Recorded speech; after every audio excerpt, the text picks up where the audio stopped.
Amém. O texto diz assim: saindo, Jesus viu um homem chamado Mateus, sentado na coletoria, e disse-lhe: siga-me. Mateus levantou-se e o seguiu. Estando Jesus em casa, foram comer com ele e seus discípulos muitos publicanos e pecadores. Vendo isso, os fariseus perguntaram aos discípulos dele: por que o mestre de vocês come com publicanos e pecadores? Ouvindo isso, Jesus disse: não são os que têm saúde que precisam de médico, mas sim os doentes. Até aqui. Amém. Qual o contexto aqui dessa passagem, irmãos? Jesus está no início do seu ministério, ele ainda está escolhendo os seus discípulos.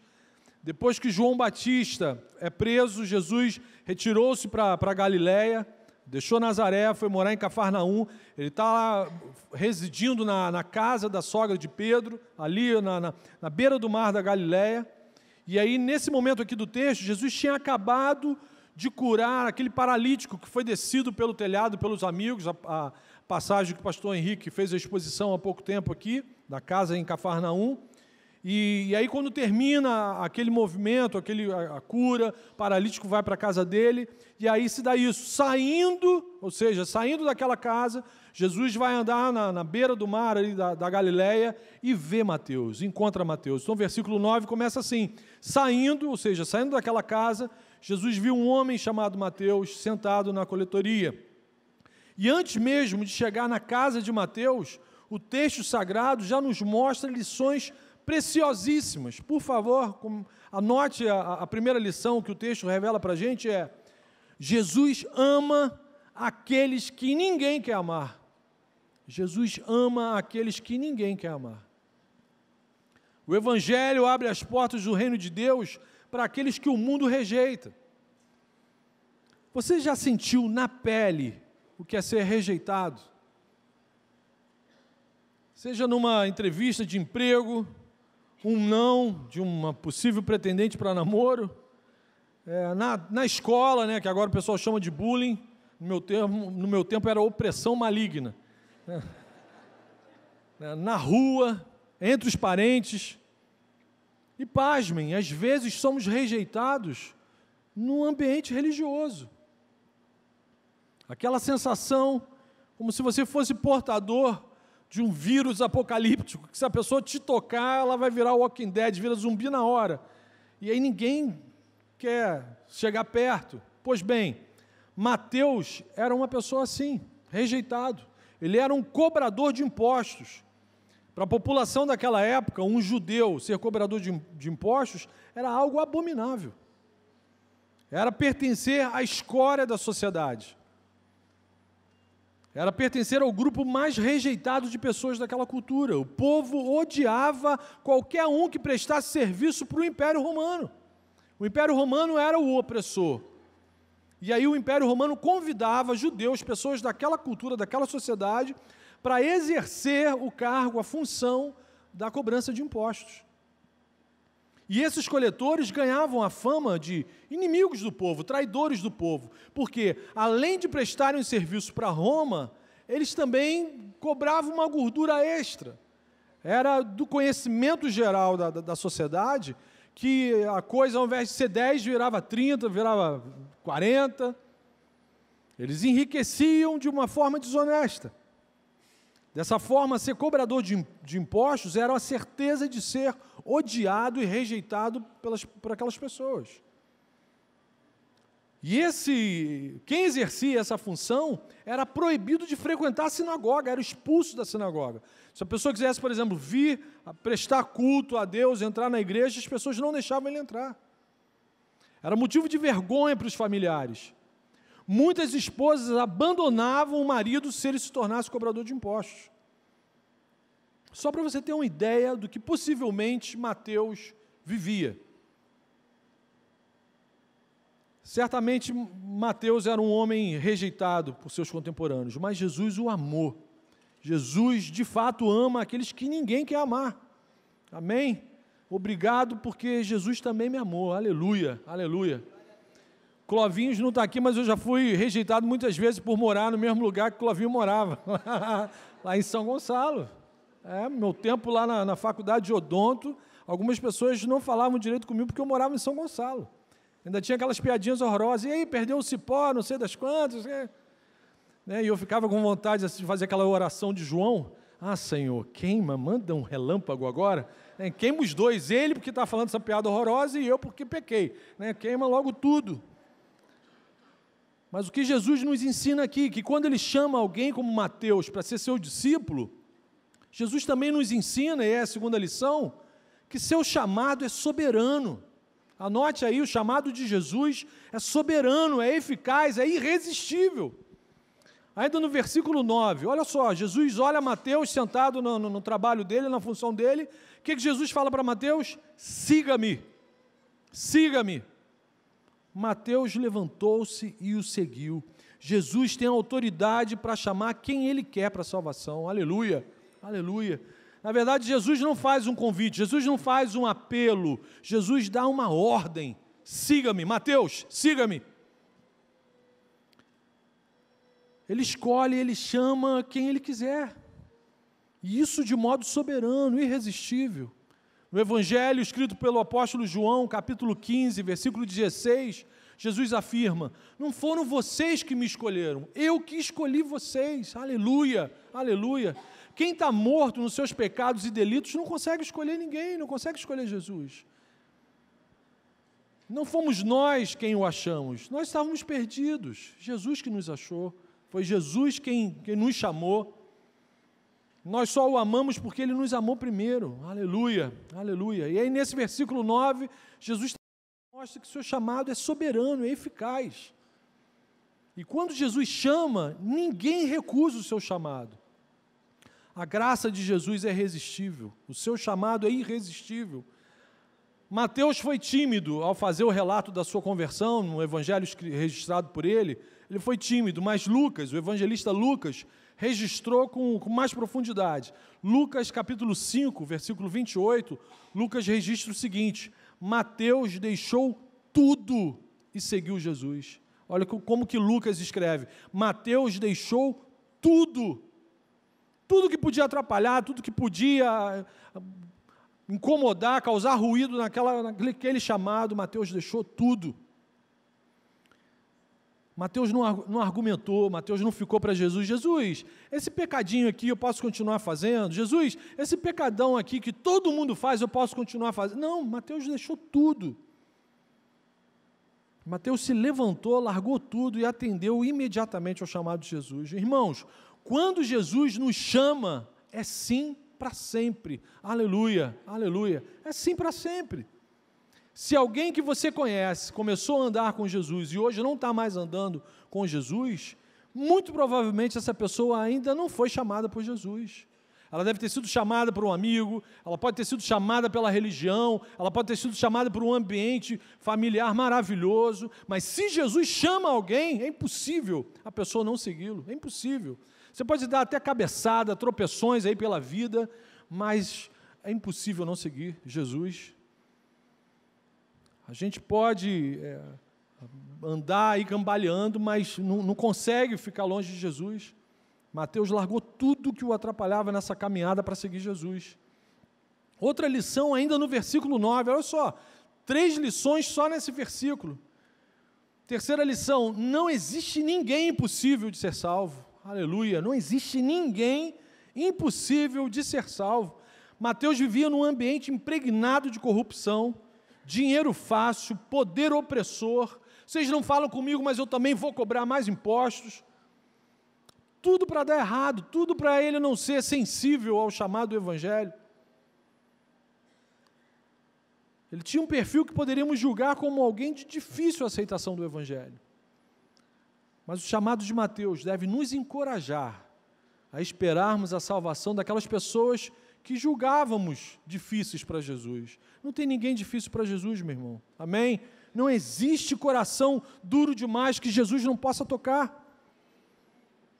Aquele pai, aquele irmão, aquele filho que está distante, aquele amigo de oração, nada é impossível para Jesus. Aleluia, aleluia. Glória a Deus. Se Jesus te chamou e você está aqui, meu irmão, Ele pode chamar qualquer um. Aleluia. Aleluia. A Bíblia me garante que você saiu da mesma fábrica que eu saí, então você é carne de pescoço, é duro também. Só que Ele é oleiro, nós somos o barro. Ó, Ele amassa, Ele faz tudo de novo, Ele chama, Ele transforma, Ele muda. Não, guarda isso, não existe ninguém que seja difícil para Jesus. O que existe são pessoas que ainda não foram chamadas por Ele. Quando Jesus chama, Ele mesmo quebra as cadeias da incredulidade, Ele muda o coração, Ele arranca as escamas, Ele muda a forma da gente ver a vida, Ele abre, Ele amolece o coração da gente. Foi isso que aconteceu com o carcereiro da semana passada.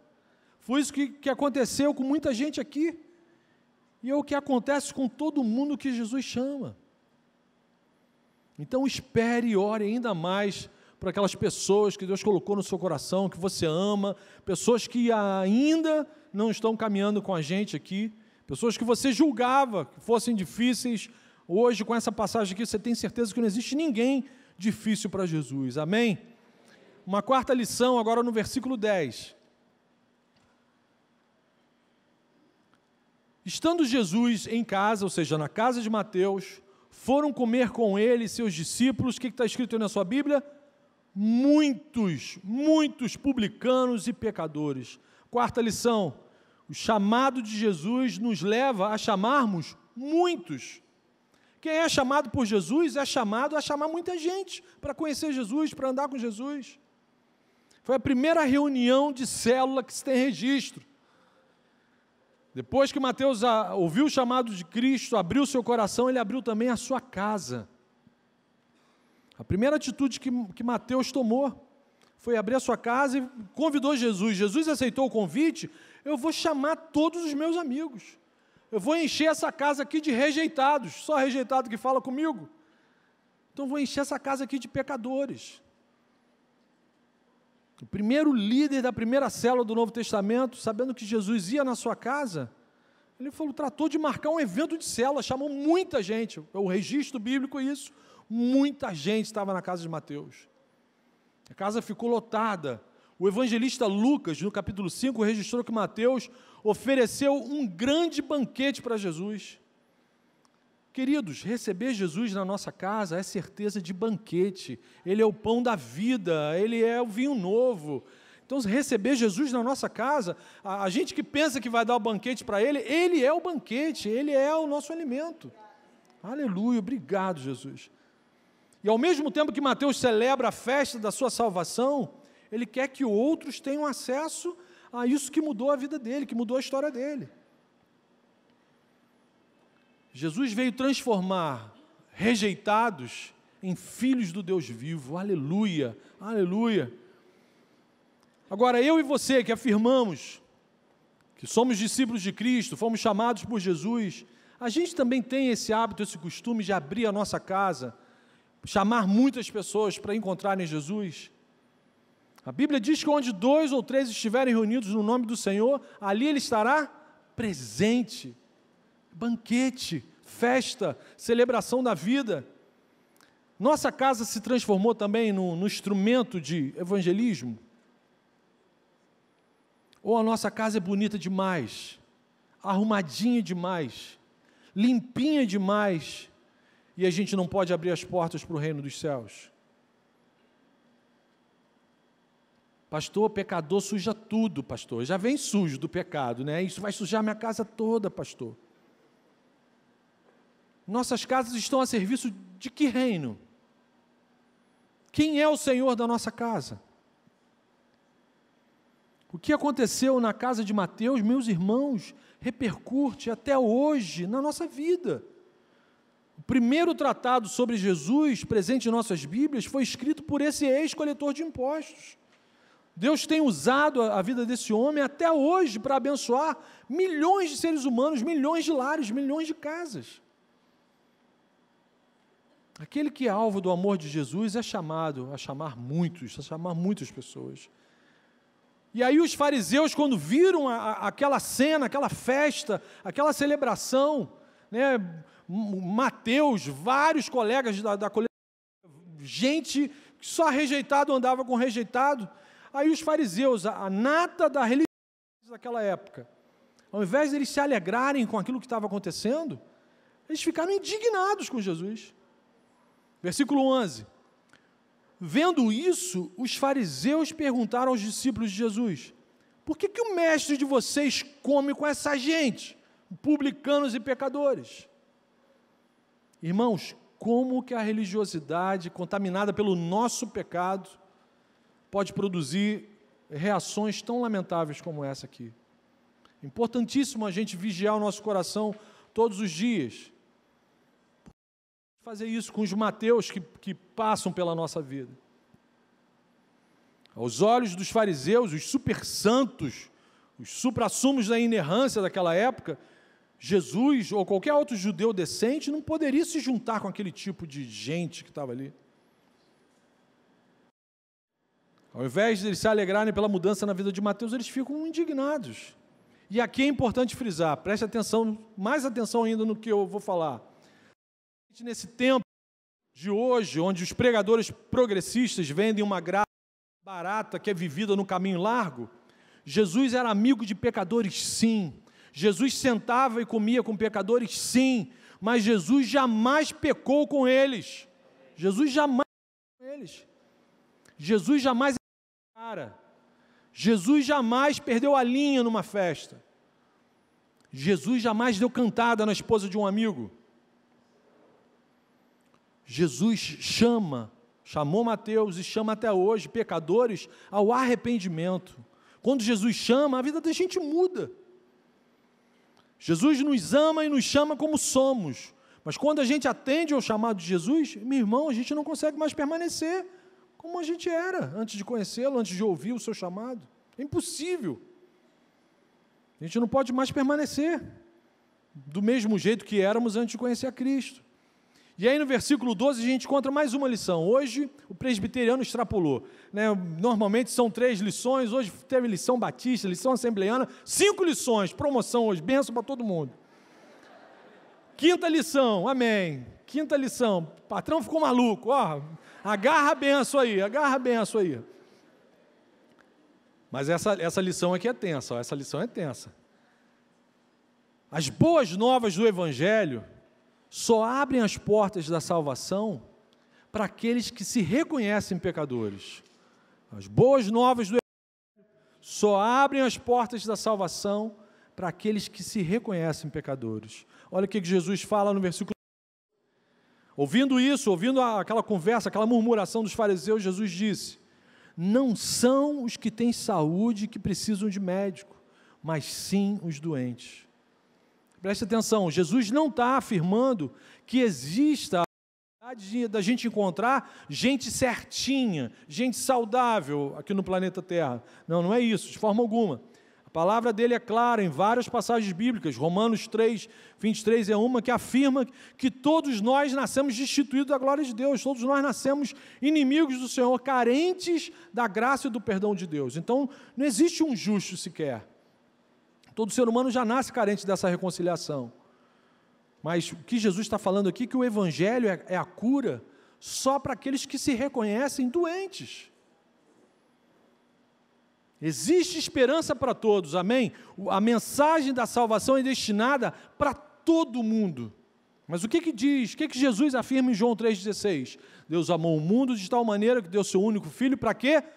Todo aquele que nele crê não pereça. Mas quem não crê, versículo João 3,18, já está condenado. Não é que vai ser não, já está. Então a mensagem da salvação é eficaz na vida do doente que se reconhece doente. A porta da salvação só se abre para pecadores que se reconhecem pecadores. Aqueles que se consideram gente boa, tão bons, eu não preciso desse negócio de religião não, de Jesus. Quando eu ficar velho, eu vejo se eu vou para um negócio desse aí. Para esse tipo de gente, o Evangelho é palavra de condenação, não é palavra de salvação. Para os fariseus, aquilo que eles estavam vivendo naquele momento, o Evangelho era palavra de condenação. Os religiosos daquela época necessitavam de salvação absolutamente iguais a Mateus. Eles precisavam tanto como Mateus. Mas eles se achavam bons demais. Eles já se achavam santos demais. Por outro lado, é importante a gente frisar que Jesus também não está fechando a porta. Jesus não está falando assim, ó, eu amo o que se reconhece doente, mas ó, esses aqui, então vou queimar todo mundo. Não, Jesus não é Marcão, glória a Deus. Né? Dá glória a Deus aí. Glória a Deus. Minha esposa dá glória a Deus aí, que ela sabe, né? Ainda bem que Jesus não é que nem, né? Imagina. Nesse versículo, Jesus não está dizendo que o seu amor pelos pecadores implica em falta de amor por aqueles que ainda não se reconhecem doentes. Jesus é a encarnação do amor, aleluia, aleluia. Jesus é a manifestação concreta da vontade divina de ajudar essas pessoas equivocadamente soberbas, equivocadamente arrogantes, que pensam que são, mas nada são. Por isso há esperança e ajuda real para todos, aleluia, aleluia. O que Jesus nos ensina aqui nesse versículo é que só os que se reconhecem doentes e pecadores procuram um médico, procuram ajuda. Só uma pessoa que assume que está doente que procura um médico. Ninguém busca água se não estiver sentindo sede. Uma pessoa antes de vir a Cristo precisa primeiro se reconhecer carente da graça e do perdão de Deus. Se reconhecer indigno. Senhor, eu sou indigno de receber o Senhor na minha casa. A salvação não é para aqueles que se consideram dignos, puros, santos, não, é para aqueles que se reconhecem indignos. Que texto belíssimo, meu irmão, que texto belíssimo. Aplicações, o que a gente pode usar, colocar em prática na nossa vida diante dessas lições? Primeira aplicação, abra sua casa para a salvação de muitos, abra sua casa para a salvação de muitos. Onde 2 ou 3 estiverem reunidos no nome do Senhor Jesus, ali Ele estará presente, aleluia. Onde Jesus está é sempre um banquete. Você enxerga a sua célula como uma oportunidade de participar de um banquete com Jesus? No primeiro culto eu usei um exemplo horrível, vou usar agora, mas não é como exemplo não, só uma lembrança do exemplo horrível que eu usei no primeiro culto.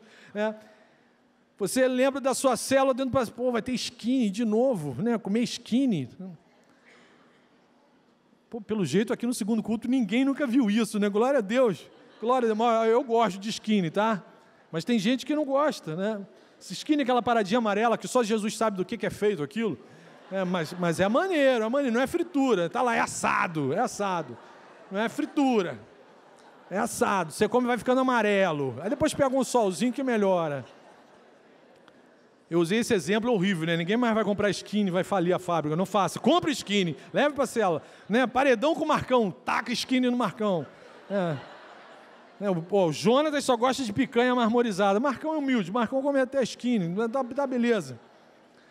Mas você usa a sua casa para celebrar a sua salvação e chamar muitos para conhecerem Jesus Cristo? Você usa a sua casa para servir a célula de Jesus? A célula que você frequenta é de Jesus, é a igreja do Deus vivo. Usa a sua casa para que muitas pessoas conheçam Jesus. Sábado de manhã, estava no sepultamento da mãezinha do Douglas, que está aqui, e uma coisa que me tocou muito, Douglas, o legado que a sua mãe deixou na história do reino dos céus. Vários testemunhos de pessoas dizendo, eu conheci Jesus na casa da irmã Solange, senti a presença de Deus na casa da irmã Solange, fui visitado pelo Espírito Santo na casa da irmã Solange. E eu pergunto mais uma vez, quem é o Senhor das nossas casas, meus irmãos? Nossa casa serve a que reino? Então, meu irmão, organize, aplicação prática, organize eventos, peça para o seu líder de célula, eu quero usar minha casa para o reino de Deus. Quero evento aqui em casa, convida todo mundo, pecadores, na verdade você só conhece pecador, é humano, está respirando, é pecador, leva para a tua casa, é benção, vai ouvir Jesus. Se conhecer gente santa, você dá uma risadinha, mas chama também, porque é pecador, ele só está equivocado, chama também. Vamos falar assim, vai ter um banquete, o skinny para o Marcão, o resto a gente come. Né? Todo aquele que é chamado por Jesus é chamado a chamar, abra a sua casa, Use o que você recebeu de Jesus para a glória de Deus, amém? Vende aquelas porcelanas da dinastia Aixing que você tem, no Xing Ling, né? Xing Ling, vende aquele negócio, né? Aquilo atrapalha, as crianças querem correr dentro da sua casa, fica aquele negócio de cristal, vende esse negócio, dá de oferta para a igreja, bênção, Vende aquele negócio, deixa a sala vazia, sem móvel, sem mesa, né, para as crianças poderem ficar tranquilas. Tem que ter espaço para o Espírito Santo, gente. Né, fica cheio de mesinha, estátua então queima, quebra logo. Vê estátua lá, esquisita, já taca no fogo. Mas usa o que você recebeu para a glória de Deus, amém? Usa a sua casa para a glória de Deus, para o reino, para ser bênção. Rogue a Deus pelo dom da hospitalidade. O dom da hospitalidade é dom do Espírito Santo, está lá na lista do apóstolo Paulo de dons do Espírito Santo. O pessoal só quer ir para o monte, falar língua estranha que ninguém entende. Seja hospitaleiro, eu quase falei agora aqui, quase enrolou a língua aqui. Ô mistério, fala Jeová. Você pede tanto dom para Deus, peça o dom da hospitalidade. Amém? Dá glória a Deus aí, boca de concreto. Amém, aleluia. Amém, recebe essa profecia agora aí você. Presbiteriano é duro, né, de receber profecia. Abra sua casa. Segunda aplicação, deixa tudo para seguir Jesus. Amém? Deixe tudo para seguir Jesus. Você já quebrou todas as suas pontes com o seu passado sem Cristo? Larga tudo que te afasta do reino de Deus para seguir Jesus.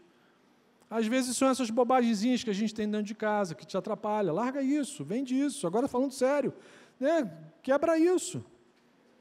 Divorcie-se definitivamente de pensamentos, valores e práticas totalmente contrárias à vontade de Deus para a sua vida, que você sabe que são vontades contrárias ao que Deus quer para você. Assim como Mateus fez, Lucas olhou a vida de Mateus e registrou na palavra. Mateus largou tudo.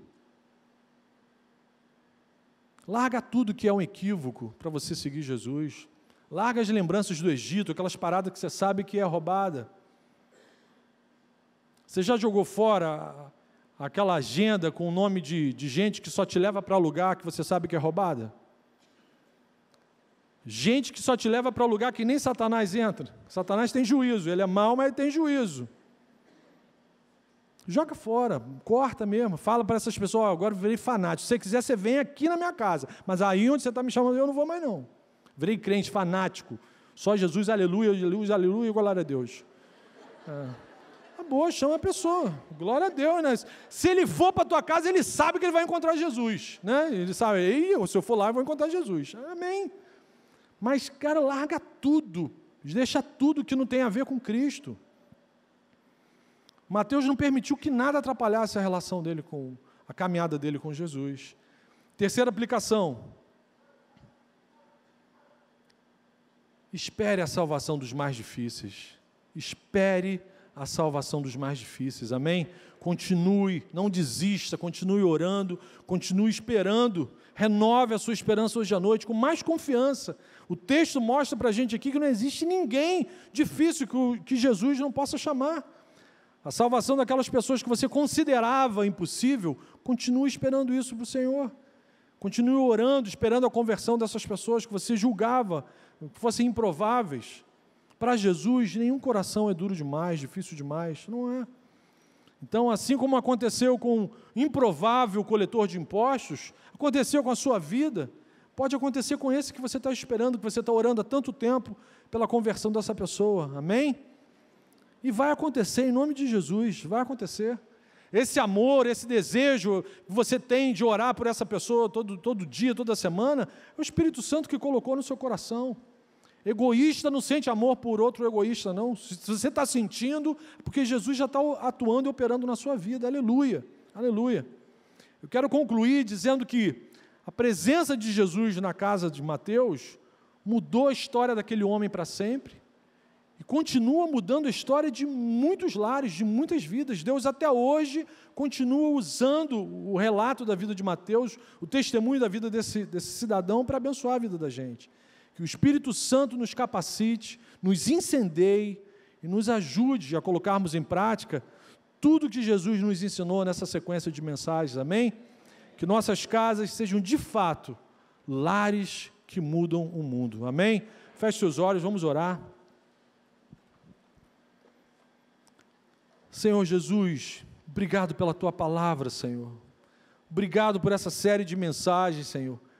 Por favor, Senhor, continua cuidando, abençoando as nossas famílias, Senhor, transformando as nossas casas, começando pelo nosso coração, Senhor. Abençoe as famílias aqui da Tua igreja, Senhor. Perdoa os nossos pecados, Senhor. Perdoa, às vezes, a forma tão preconceituosa que a gente olha para outras pessoas, Pai. Por favor, chama para perto de Ti aqueles que ainda não Te conhecem, Senhor. Salva os nossos amigos de oração, Senhor. Cônjuges, filhos, amigos que precisam ouvir Tua voz, Jesus. Fala, chama o nome deles, Senhor. E da mesma forma que o Senhor, naquele dia, ceou com Mateus, nosso pedido é que hoje à noite o Senhor venha cear com a sua igreja, Senhor. Prepara o Teu povo, prepara a gente para nos assentarmos na Tua mesa.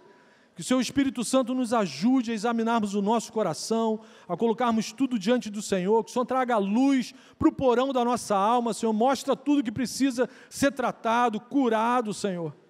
E muito obrigado, Deus, pelo Teu amor que não desiste de nenhum só, Senhor.